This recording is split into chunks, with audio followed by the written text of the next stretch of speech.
Nah, apa yang terjadi di Iran hari-hari ini? Teman-teman tahu, di Iran kenapa gampang sekarang buat disetel dan timingnya diatur supaya meledak ketika Venezuela terjadi prahara penggantian rejim juga? Ya karena pas nih, Iran itu inflasinya udah parah guys. Inflasinya itu sampai 70%. Lu merasa di Indonesia biaya hidup tinggi, biaya pendidikan naik terus, beli susu buat anak lu tambah lama tambah mahal.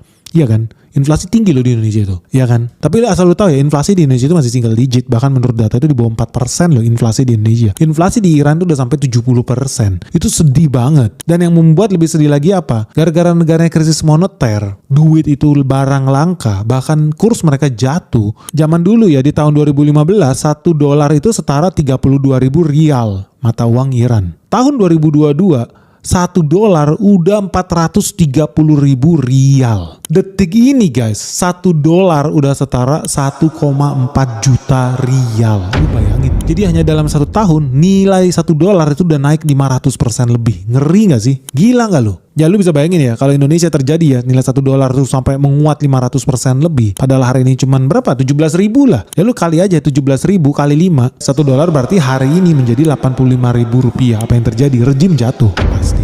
Nah, tapi kalau dipikir-pikir, metode ini sama nggak dengan di Venezuela? Sama. Makanya di sana juga rakyat demonstrasi. Mereka juga sebel sama yang namanya Maduro. Tapi kalau lu pikir lebih lanjut lagi, kenapa ya rakyat di sana susah hidupnya? Krisis moneter di mana-mana di Venezuela. Atau kayak di Iran, susah cari kerja guys. Banyak usaha yang bangkrut. Wah, nggak bener di Iran. Susah banget, berat hidup di Iran. Gara-gara apa? Venezuela, Iran, Indonesia tahun 98 itu terasa banget susah, ekonomi mandek. Kenapa? Banyak yang bilang karena negaranya korup, pemimpinnya korup. Ya itu bener. Itu betul. Militernya korup, hancur. Iya itu juga benar. Menteri-menterinya, pemerintahannya mismanagement. Nggak bisa menjadi administrator negara yang baik. Itu juga benar. Tapi ada faktor yang paling penting guys.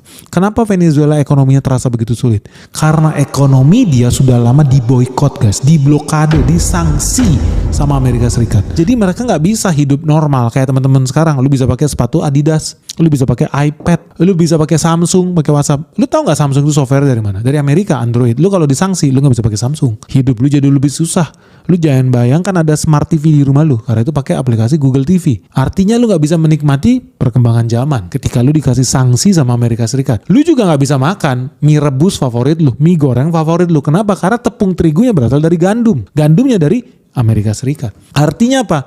Lu nggak bisa makan makanan yang normal, lu nggak bisa makan roti, lu nggak bisa makan pizza, karena lu udah disanksi sama Amerika Serikat. Setiap negara yang ekspor barang ke daerah lu, bakal gua sikat banget. Ngeri nggak?